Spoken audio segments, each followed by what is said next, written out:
A paz de Cristo, meus irmãos, tudo bem? No vídeo de hoje nós vamos falar sobre suportar pressão.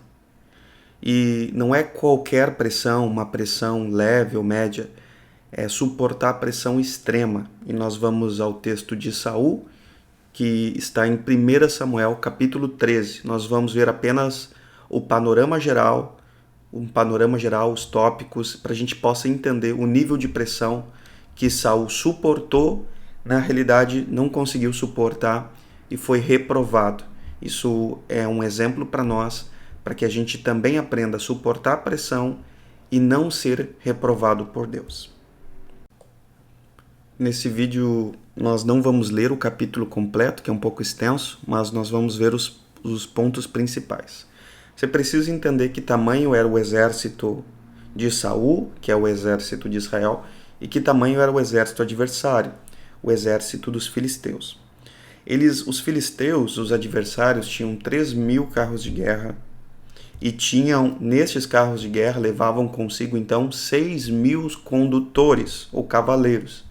Então, só já de introdução é um cenário assustador. Agora vai ficar mais assustador.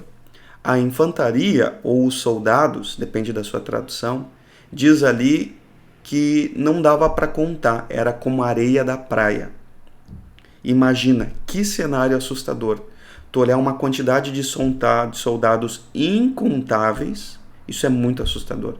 E tu olhar 3.000 carros de guerra com 6.000 condutores. É muito assustador. Então, a Bíblia vai dizer nesse capítulo que os soldados de Saul fugiram. Veja, se vê claramente que a pressão externa era muito grande. Tanto que os soldados não ficaram nas suas posições, mas começaram a desertar, começaram a fugir, se esconder, fugiram para as cavernas. Então você precisa entender que quando a gente vê que Saul foi reprovado, você precisa entender que ele estava sob extrema pressão. E nós vemos então que nós lembramos que Saul não esperou, o profeta tinha mandado esperar, o profeta Samuel tinha mandado esperar um tempo determinado. Saul não conseguiu esperar por toda a pressão e ele mesmo se precipitou, falhou na obediência e fez algo que Deus não mandou ele fazer. Então, alguns pontos eu quero comparar com a nossa vida, Bem, Saul ele estava sob muita pressão externa, mas também interna. Externa pelos filisteus. Da parte externa, ele estava sob pressão máxima. E da parte interna, ele também estava com pressão máxima. Porque à medida que seus soldados fugiam, então ele ficava cada vez mais fraco, cada vez mais sozinho e cada vez mais impotente. Certamente que ele teve muito medo, porque cada vez ele ficava mais fraco, sozinho e impotente.